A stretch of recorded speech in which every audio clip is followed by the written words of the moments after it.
मेरे प्यारे बच्चों सुप्रभात।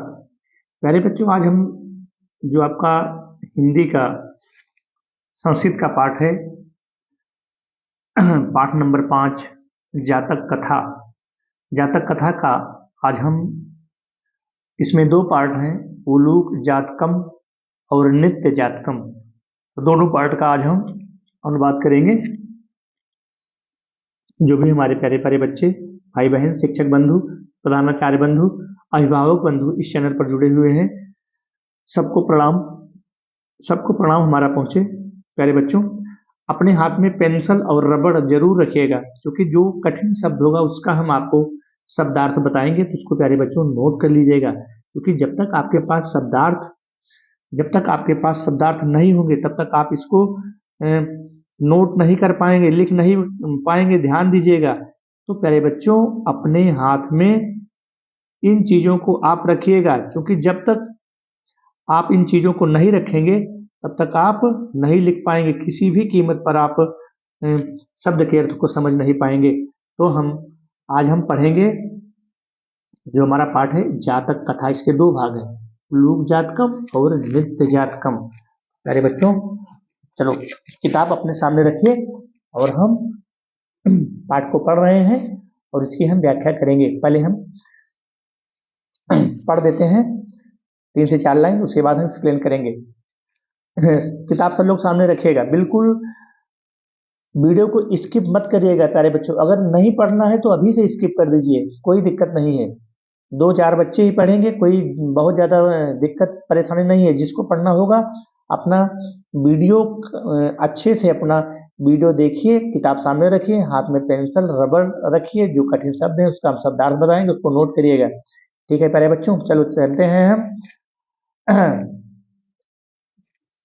तो हम पढ़ते हैं, अतीते प्रथम कल्पे जनानाम एकम भी रूपम सौभाग्य प्राप्तम सर्वाकार्य परिपूर्णम पुरुषम राजान कुर्वन् चतुष्पदाम अपि सन्निपत्य एकम सिंहे राजान कुर्वम् ततः शकुनिगणाम हिमोत्प्रदेशे एकस्मिन् पाषाणे सन्निपत् मनुष्ये तु राजा प्रज्ञायते तथा चतुष्पदे तु च अस्माकं पुनरन्तरे राजा नास्ति अराजको वासो नाम न वर्तते एको राजस्थाने अस्थापत्यवित्तः इति उक्तवन्तः अथ ते परस्परं परैलोक्यन्तः एकमुलूकं दृष्ट्वा अयं नो रोचते इत वचनम। तो प्यारे बच्चों, अब हम आ जाते हैं आपके शब्दार्थ पर। जो आपके कठिन शब्द हैं उसका हम आपको अर्थ बता देते हैं। पेंसिल और रबड़ हाथ में रखिएगा और आप इसको नोट कर लीजिएगा, क्योंकि जब आप नोट कर लेंगे तो बाद में आपको व्याख्या करने में आसानी होगी। अतीते माने होता है विगत, यानी कि बीते हुए। अतीते अतीते माने क्या होता है? बीते हुए। इसको ध्यान दीजिएगा। अतीत माने क्या होता है? बीता हुआ। अभिरूपम माने होता है विद्वान, नोट कर लीजिएगा। अभिरूपम माने होता है विद्वान। जना माने होता है लोग। और सर्वाकार परिपूर्णम माने होता है सर्वाकार परिपूर्णम। ना पढ़ पाना तो इसे तोड़ लेना। सर्व धन आकार धन परिपूर्णम, यानी कि समग्र आकृति से परिपूर्ण। संधि विच्छेद करके अगर तोड़ के पढ़ोगे तो संस्कृत को पढ़ लोगे, जब तक संधि विच्छेद नहीं कर पाओगे तब तक शुद्ध उच्चारण नहीं कर पाओगे।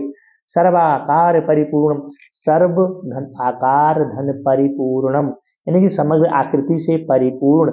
चतुष्पदा चौपाई, चौपाई चतुष्पद यानी 4 पैरों, 4 पाई नहीं होती है उसमें 4 पैर होते हैं, उसी कहा गया चतुष्पदा, यानी कि चौपाई, जिसको हम कहते हैं चौपाई, 4 पैरों वाली चौपाई। सन्निपत्य एकत्र होकर। सन्निपत्य माने, नोट कर लीजिए, शब्द का अर्थ नोट कर लो पेंसिल से। सन्निपत्य एकत्र होकर। शकु निगड़ा पक्षीगण। शकुन माने होता है पक्षी, शकुनि गणा यानी कि पक्षियों के गण। प्रजायते यानी कि जाना चाहिए। चतुष्पदेश चौपायों में। अराजकता माने होता है अराजक। अराजक माने राजा के बिना। अ उपसर्ग है, राज माने राजा, राजा के बिना।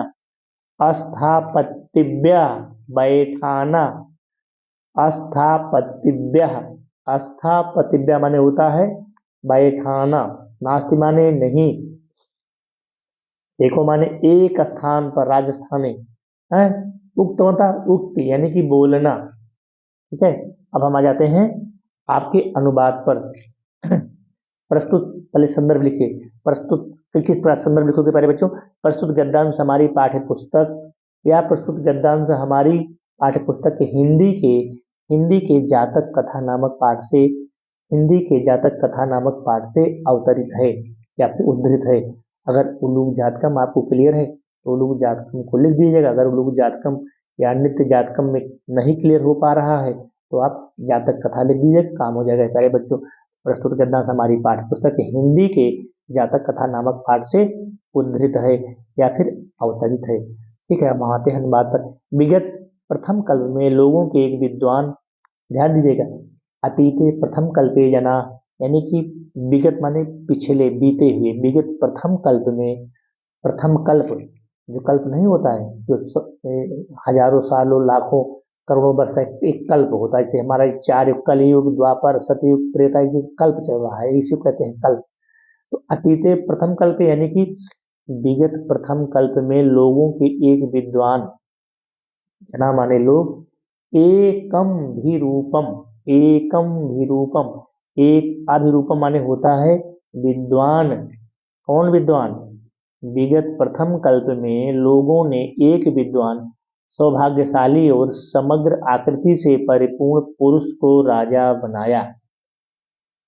ध्यान दीजिएगा, विगत प्रथम कल्प में लोगों ने एक विद्वान को, जो कि वह विद्वान क्या था? सौभाग्यशाली था और सर्व कार्य परिपूर्णम, और समग्र आकृति से परिपूर्ण, समग्र आकृति से परिपूर्ण पुरुष को राजा बनाया। पुरुषम राजान कुरुवन, पुरुष को राजा बनाया। फिर चौपायों, जानवरों, चौपायों माने 4 पैरों वाली चारपाई भी होती है, 4 पैरों के जानवर भी होते हैं। तो मनुष्य तो 2 पैर का होता है, मनुष्य के 4 पैर तो होते नहीं है। चतुष्पदा यानी कि 4 पैरों वाला, चलो जानवर ही मान लेते हैं। तो फिर जब राजा बनाया तो चतुष्पदा यानी कि जानवरों ने भी एकत्र होकर एक शेर को राजा बनाया। जब मनुष्यों ने राजा बनाया तो चतुष्पदा अपि सन्निपत्य एकम सिंहम राजानाम कुरुवन।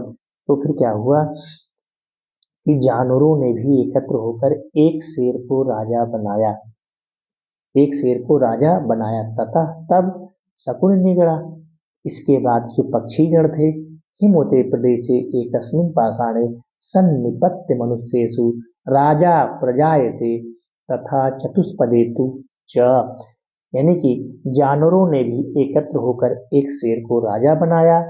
इसके बाद पक्षीगण हिमालय प्रदेश में एक चट्टान पर एकत्र होकर बोले। तथा शकुन निगड़ा, शकुन निगड़ा माने होता है पक्षीगण। तब तब इसके बाद पक्षीगण हिमालय प्रदेश में एकस्मिन पाषाणे, पाषाण माने होता है पत्थर, एकस्मिन पाषाणे एक पत्थर पर, सन्नि माने इकट्ठा होकर के, पास में इकट्ठा होकर के, पास में इकट्ठा होकर के,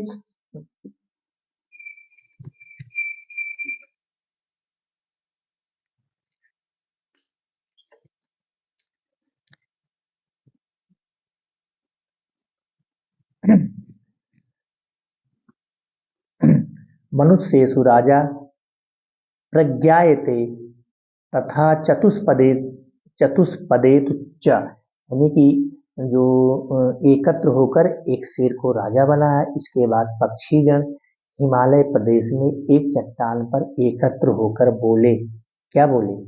हिमालय प्रदेश में एक स्थान पर एकत्र होकर बोले। क्या बोले? कि अस्माकं पुनरंतरे राजा नास्ति, अस्माकं यानी कि किंतु हमारे बीच में कोई राजा नहीं है। अस्माकं पुनरंतरे राजा नास्ति, अर्थात हमारे बीच में कोई राजा नहीं है। तो फिर क्या हुआ? राजा के बिना रहना भी उचित नहीं है। अराजा को अराजको आ उपसर्ग है, राज माने राजा, अराजको वासो माने निवास स्थान या रहना। तो अराजको वासो नाम न वर्तते, यानी कि राजा के बिना रहना उचित नहीं है। तो एको राजस्थाने अस्थापतिव्या, तो फिर कहने का मतलब यह है कि इसके बाद उन्होंने किसी को एक राजा के स्थान पर स्थापित करना चाहिए, ऐसा कहा गया। एको राजस्थान यानी कि एक स्थान पर किसी को वहां पर स्थापित करना चाहिए। इसके बाद उन्होंने परस्पर एक दूसरे पर दृष्टि डालते हुए एक उल्लू को देखकर कहा, इति उक्तवन्तः अथ ते परस्परम अवलोकयन्तः। इसके बाद परस्पर एक दूसरे को देख करके एक मुलूकम, एक उल्लू को देखा, दृष्टवा माने देखा। अयम नो रोचते इत वचनम, अयम अयम नो रोचते इत वचनम। और इसके बाद एक दूसरे पर दृष्टि डालते हुए एक उल्लू को देखकर कहा कि हमको यह अच्छा लगता है, उल्लू हमको अच्छा लगता है। इस प्रकार से मेरे बच्चों यहाँ तक जो है हमारा जो अनुवाद है हो गया। कहाँ तक हो गया? अयम नो रोचते इत ओचनम, यह हमको अच्छा लगता है, यहाँ तक हो गया। ठीक है, अब इसके बाद हम आते हैं यहाँ अथाइका शकुनी से। ठीक है, हम यहाँ से आते हैं, यहाँ से अब आते हैं अथाइका शकुनी सर्वेशा मध्य आधास्य ग्रहणात् कृत्वा अस्रायवत अस्रायवत ततः एकः काका उत्थाय तिष्ठ तावत् एतस्मिन् राज्याभिषेक काले एव रूपं मुखं क्रुद्धश्च चाक्रीदसः भविष्यत्। अनेन हि क्रुद्धेन अवलोकितः वयं तप्तकटाहे प्रतीक्षा अस्थिता इव तत्र तत्रैव धरच्छामः ईदृशौ राजा मह्यं न रोचते इत्याह। त्रिकृत्वा माने होता है 3 बार, शकुन माने होता है पक्षी, सर्वेशम माने होता है सभी, त्रिकृत्वा माने होता है त्रि माने 3, कृत्वा माने 3 बार अस्रावयत सुनाया, अस्रावयत माने सुनाया, क्या सुनाया? प्रक्षिप्त स्थितला, प्रक्षिप्ता धन तिला, डाले हुए तिल। नोट कर लीजिएगा इसको, थोड़ा सा कठिन शब्द है, प्रक्षिप्ता प्रक्षिप्ता धन तिला, ऐसे नोट कर लीजिएगा, संधि विच्छेद करके पढ़ लीजिएगा पहले बच्चों। प्रक्षिप्ता धन तिला, डाले गए तिल, धड़च्छाम हम जल जाएंगे, धड़च्छाम इसके नीचे ऐसे पेंसिल से बना लीजिए, पेंसिल से, धड़च्छाम माने जलना या हम जल जाएंगे। ठीक है, बाकी तो आसान है, काक जान ही रहे हो, कौवा तत् माने वह सब एक माने एक, उत्थान माने उठकर, तिष्ठ माने तावत माने वहाँ, अस माने यहाँ, तस्मिन माने यहाँ, राज्याभिषेक जो राज्याभिषेक होता है, मुख माने मुख, क्रुद्धस्य माने क्रोधित होकर। ये तो सरल सा है, इनका तो जान ही लोगे, जो कठिन है उसको हम बता दे रहे हैं, सरल तो जानो, कुछ जानने की भी कोशिश करो, नहीं तो कैसे व्याख्या लिखोगे प्यारे बच्चे। चलो हम आते हैं अनुवाद पर। तत्पश्चात एक पक्षी ने सभी के मध्य उनका मत जानने के लिए 3 बार सुनाया। अथाइका शकुनी सर्वेशा माने सभी, कहने का मतलब है कि तत्पश्चात एक पक्षी ने सभी के मध्य, तत्पश्चात एक पक्षी ने सभी के मध्य उनका मत जानने के लिए 3 बार सुनाया, अर्थात घोषणा की। जैसे 3 बार उसमें होता है त्रिकत्वा अस्रावत, यानी कि 3 बार सुनाया, क्या सुनाया? घोषणा की। तब एक कौवे ने उठकर कहा, तथा एका काका, काका माने कौवा, तब एक कौवा उठा, यानी कि तब एक कौवे ने उठकर कहा, क्या कहा? कि जरा ठहरो, तिष्ठ तावत, तब एक कौवा उठा, एतस्मिन, तब वह, जरा ठहरो, इस राज्याभिषेक के समय इसका ऐसा कोई मुख है? कहने का मतलब है कि राज्याभिषेक के समय इसका ऐसा मुख है तो क्रोध आने पर कैसा होगा, यानी कि राज्याभिषेक के समय जब यह काला है और जब इसको क्रोध आएगा तब ये कैसा हो जाएगा। राज्याभिषेक काले एव रूप मुखम, यानी कि राज्याभिषेक के समय जब इसका मुख ऐसा है तो क्रुद्धस्त चा क्रीदसा, जब क्रोधित होगा तो क्रीदसा ये कैसा दिखाई पड़ेगा, क्रोध आने पर कैसा होगा।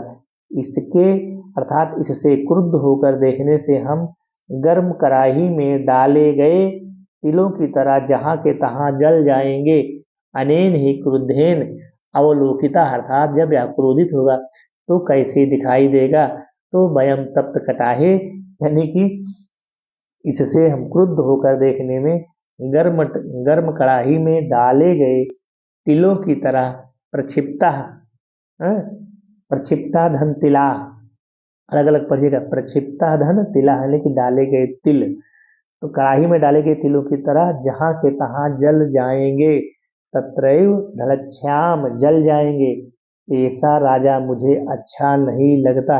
ईदृशो राजा, यानी कि ऐसा राजा महाम न रोचते, रोचते माने होता है सुंदर लगना, महा माने जो महान होता है, ऐसा राजा मुझे अच्छा नहीं लगता, ऐसा सभी लोगों ने कहा।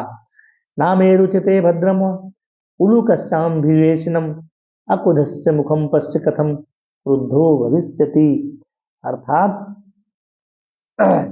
तुम्हारा उल्लू का राज्याभिषेक मुझे अच्छा नहीं लगता। ना मे रुचते भद्रम, अर्थात तुम्हारा उल्लू का राज्याभिषेक मुझे अच्छा नहीं लगता। अनुधन अधावत, पीछा किया, अन्न धावत, अन्न धावत यानी कि पीछा किया, ठीक है। वही यहाँ पर बताया जा रहा है कि तुम्हारा उल्लू का राज्याभिषेक मुझे अच्छा नहीं लगता, इससे क्रोधहीन का मुख देखो और क्रोध की अवस्था में कैसा होगा। तो फिर क्या हुआ, नामेव, नामेव, नामेव है वही, मतलब बिरवन माने होता है बिरवन, बिरवन माने होता है चिल्लाता हुआ, और अन्नधावत माने होता है पीछा किया। तुम्हारा उल्लू का राज्याभिषेक सा एवं मुक्ता मारोचते, इस प्रकार जो अक्रोधम मुख, जो तुम्हारा अक्रोध से मुक्त, अक्रोध से युक्त जो तुम्हारा चेहरा है वह मुझे अच्छा नहीं लगता है। इस क्रोधहीन का मुख देखो, सह माँ रोचते, अच्छा नहीं लगता। इति बिरुवम आकाशे उद उदपतत, अर्थात कहने का मतलब यह है कि तुम्हारा उल्लू का राज्याभिषेक मुझे अच्छा नहीं लगता। ये जो श्लोक है ना मे रोचते भद्रम, श्लोक का अर्थ बता रहे हैं, ना मे रोचते भद्रम उल्लू कस्या विशेषणम, विशेषणम, इसका अर्थ बता रहे हैं। इसका ये जो श्लोक है, पहले बच्चों को ध्यान दीजिएगा। कहने का मतलब कि तुम्हारा उल्लू का जो राज्याभिषेक है वह मुझे अच्छा नहीं लगता, क्योंकि क्रोधहीन का मुख देखो, अक्रुधस्यम मुखम, क्रोधहीन का मुख देखो, क्रोध की अवस्था में कैसा होगा। मुखम पश्च कथम क्रुद्धो, अर्थात जब क्रोध की अवस्था, जब अभी समय काला है, जब इसको कभी कभी क्रोध होगा तो इसका मुख कैसा, यानी कि भविष्य में, मतलब भविष्य में कैसा यह लगेगा। वही है यहाँ पर सा एवं मुक्तया महाम न रोचते, अर्थात मुझे अच्छा नहीं लगता, यह कहकर वह मुझे अच्छा नहीं लगता, मुझे अच्छा नहीं लगता, वह बोला सा एवं मुक्तया महाम न रोचते, अर्थात यह मुझे अच्छा नहीं लगता, महाम रोचते नहीं अच्छा लगता। इत बिरवनम, इति बिरवनम, इत बिरवनम, बिरवनम माने होता है चिल्लाता हुआ। नोट कर लीजिए पेंसिल से पहले बच्चों, बिरवन, बिरवन, बिरवन माने होता है चिल्लाता हुआ। इति बिरवन आकाशे उद पतत, यह चिल्लाता हुआ आकाश में उद पतत उड़ गया। कहने का मतलब है सा एवं मुक्त्वा महाम न रोचते, यह कहकर वह मुझे अच्छा नहीं लगता, मुझे अच्छा नहीं लगता, महाम न रोचते मुझे अच्छा नहीं लगता, मुझे अच्छा नहीं लगता। इतु बिरवनम चिल्लाता हुआ आकाश में उड़ गया। और उलोको अपि उत्थाय, उलोको अपि उत्थाय, हैं। और उसके बाद आकाश में उड़ गए। उसके बाद उल्लू ने भी उठकर उसका पीछा किया। इसके बाद उलूको अपि, उलूक धन अपि, इसके बाद जो है उलोको अपि उत्थाय, यानी कि उल्लू उठकर एन मध्य धावत, उसका पीछा किया। धावत माने दौड़ता, दौड़ना, यानी कि उसका पीछा किया। और तब से लेकर वे दोनों एक दूसरे के शत्रु हो गए। तत् आरभ्य, तत् आरभ्य तौ अन्योन्य वर्णैव, अन्योन्य वर्णैव जातौ, तब से, तब से, तब से लेकर वे दोनों एक दूसरे के शत्रु हो गए। कौन? उल्लू और कौवा। तत् आरभ्य तौ अन्योन्य वर्णैव जातौ, तब से, तब से, तब से लेकर वे दोनों एक दूसरे के शत्रु हो गए। शकुनयः अपि सुवर्णंस हंस राजानां कृत्वा अगमन है। उसके बाद पक्षी भी सुवर्ण हंस को राजा बनाकर चले गए। तो इस प्रकार से हमारा प्यारे बच्चों उलूक जातकम समाप्त होता है।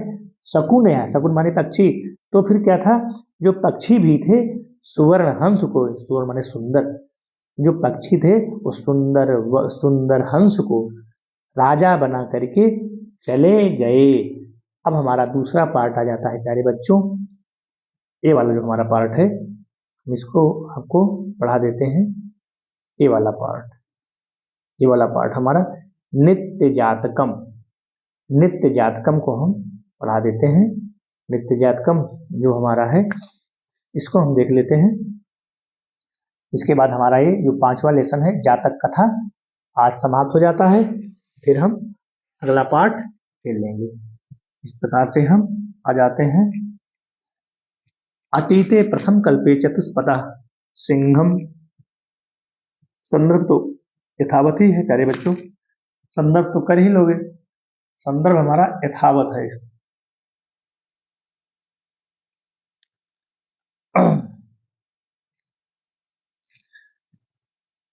संदर्भ हमारा जो है वह यथावत रहेगा। प्रस्तुत गद्यांश हमारी पाठ्य पुस्तक हिंदी के जातक कथा नामक पाठ से अवतरित है। अगला है हमारा अतीते प्रथम कल्पे चतुष्पदा सिंहम राजानम कुर्वन, यानी कि व्यतीत प्रथम कल में चपायों ने सिंह को राजा बनाया। बीते हुए समय में जो चौपाए थे, यानी कि जो जानवर थे, चार पैरों वाले जो जानवर थे, उन्होंने सिंह को राजा बनाया। नित्य जातकम पे आ गए हैं प्यारे बच्चों। किताब सामने रखिएगा, हाथ में पेंसिल रबड़ होनी चाहिए, क्योंकि हम संस्कृत पढ़ा रहे हैं। जो क्लिष्ट शब्द हैं, हर शब्द के अर्थ आपको आपकी किताब में भी नहीं मिलेंगे। तो शब्द का जो अर्थ है उसको अपनी बुक पर नोट कर लीजिए, या फिर अगर साथ में रफ लिए हो तो रफ पे नोट कर लीजिए, क्योंकि बिना शब्द के अर्थ के आप एक्सप्लेन नहीं कर पाओगे। इसको ध्यान में रखिए।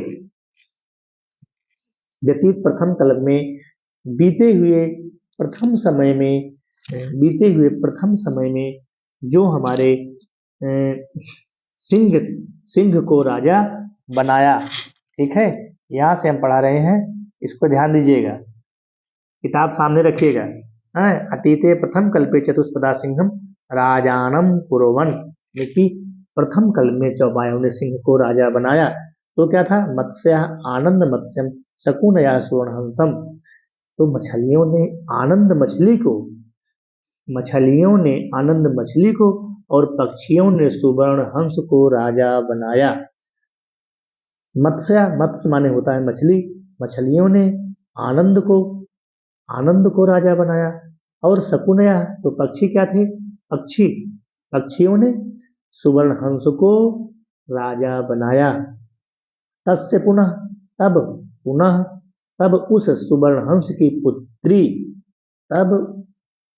तब उस सुवर्ण राजहंस से दुहिता, दुहिता माने होता है पुत्री, दुहिता माने पुत्री, नोट कर लीजिए प्रायवाची, दुहिता भी आ जाएगा प्रायवाची में तो समझ नहीं पाओगे। दुहिता से तनया होता है, तनय माने पुत्र, तनया माने पुत्री। आत्मज, आत्मजा, उसे दुहिता, दुहिता माने पुत्री, तो फिर तस्य पुनः सुवर्ण राजहंस से दुहिता, यानी कि उस सुवर्ण हंस की पुत्री हंस पोतिका, हंस पोतिका अतीव रूपवती आसीत, हंस पोतिका अत्यंत सुंदर थी, यानी कि उस सुवर्ण हंस की पुत्री हंस पोतिका बहुत ही सुंदर रूपवती थी। सा तस्यै वरम दात यत सा आत्मनस्त नस्त चितम स्वामिनम मृणुयात इति, कहने का मतलब है कि उसे सुवर्णहंस ने उसे वर दिया कि वह अपने मनपसंद पति का वर्ण करे। सुवर्णहंस जो था, जो उसका पिता था, सा तस्यै वरम दात, वर, वर, वर माने होता है वर वधु, जो दूल्हा और दुल्हन का नाम है, वर माने दूल्हा, वधु माने दुल्हन। तो सा तस्यै वरम दात, यत सा आत्मनस्त, आत्मनस्त रुचितम स्वामिनम वृणुयात इति, कहने का मतलब है कि उसे वर दिया कि वह अपने मनपसंद पति का वर्ण करे, वृणुयात माने वर्ण करे, यानी कि ग्रहण करे। तो हंसराज, तो जो हंसराज था, हंसराज उसको वर देकर हिमालय पर पक्षियों के समूह में उतरा।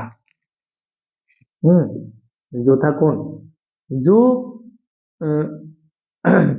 हंसराज उसको वर दे करके, हंस राजा तस्यै वरम दत्वा, हंसराज उसको वर दे करके हिमवत शकुन निसंगे, हंसराज उसको वर दे करके हिमालय पर पक्षियों के समूह में उतरा। हिमवत शकुन संगे सन्निपतत, कहने का मतलब है हंसराज उसको तस्य वरम दत्वा, हंसराज उसको वर दे करके पक्षियों के समूह के साथ में उतरा।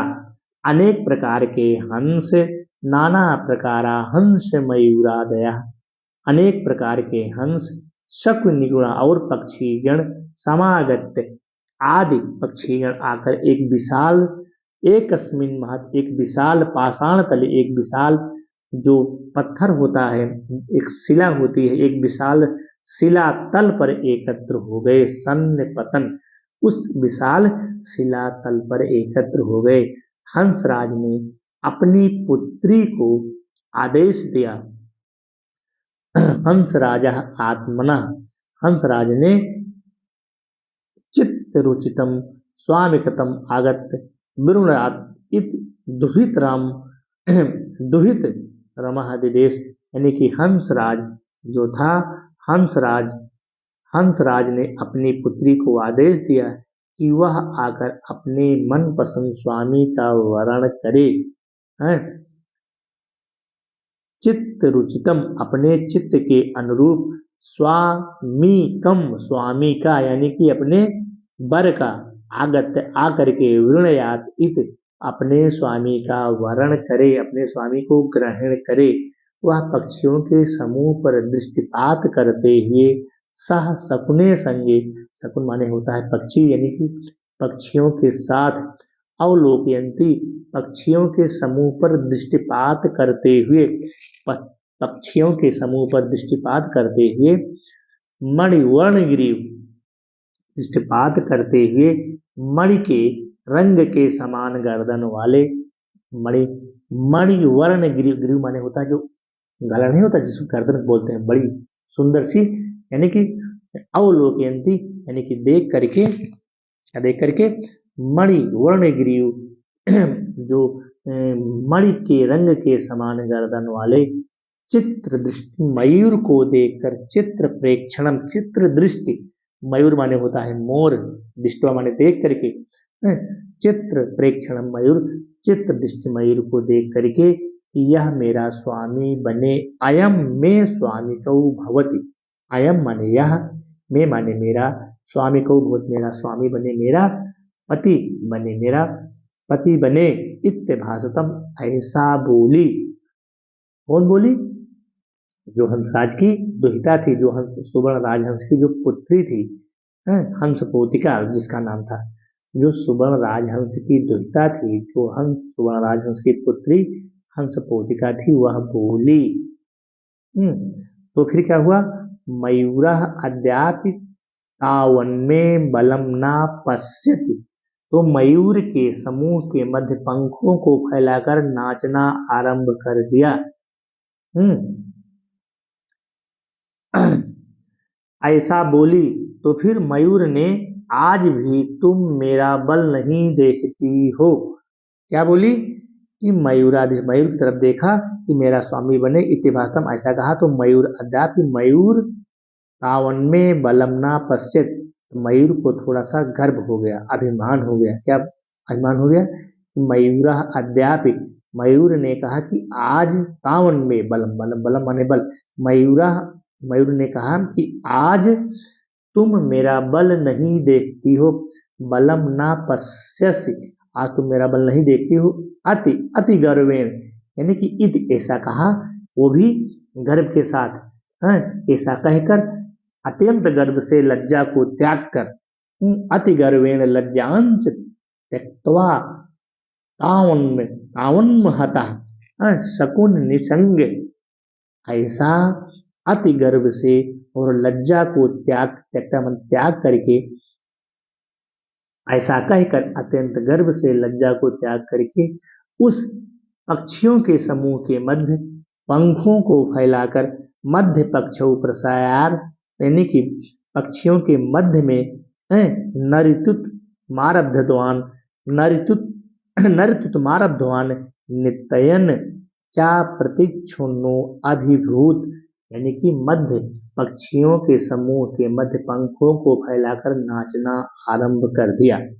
उस मयूर ने शकुन निसंग, यानी कि शकुन माने होता है पक्षी, पक्षियों के मध्य के समूह में, मध्य पक्ष प्रसार, पक्षियों के मध्य के समूह में, नर्तुत माने होता है नाचना, नाचना, नित्य माने नाचना, नाचना प्रारंभ कर दिया, नाचना आरंभ कर दिया और नाचते हुए नग्न हो गया।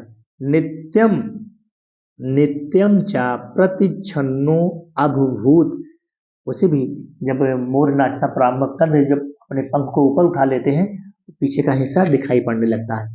तो कहने का मतलब है सुवर्ण राजहंस ने, सुवर्ण राजहंस लज्जिता, तो सुवर्ण राजहंस इस दृश्य को देख करके लज्जित हो गया।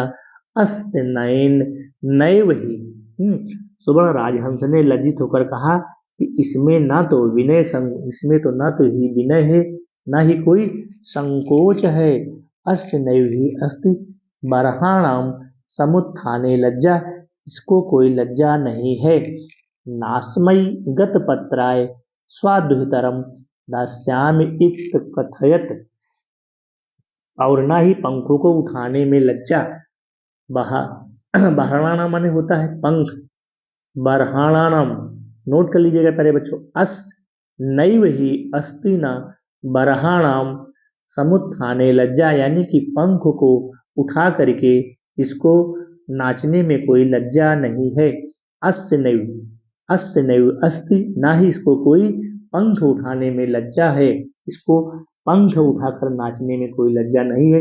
इस लज्जाहीन को मैं अपनी पुत्री नहीं दूंगा। नास्मयी गत पत्राय, नास्मयी गत गतत्र पाय स्वादुहितरम दास्यामि इत कथयत, ऐसा कहा, सुवर्ण राजहंस ने ऐसा कहा कि मैं अपनी पुत्री नहीं दूंगा। बस अंतिम लाइन बची है प्यारे बच्चों, यहाँ एक लाइन और बची है, इसको भी हम समाप्त कर देते हैं। ध्यान दीजिएगा यहाँ पर।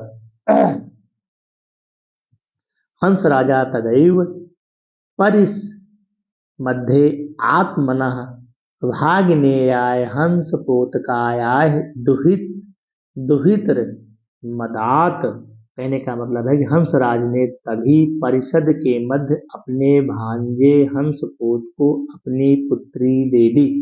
हंसराज ने तदैव, हंसराज ने तब परिषद मध्य, यानी कि परिषद के मध्य में अपना अपनी भगिने आए, यहाँ पर भगिनी माने होता है वही जो अपनी पुत्री है, भांजे को, भगिने आए यानी अपने भांजे को, अपने भांजे को हंसपोत को अपनी पुत्री देती।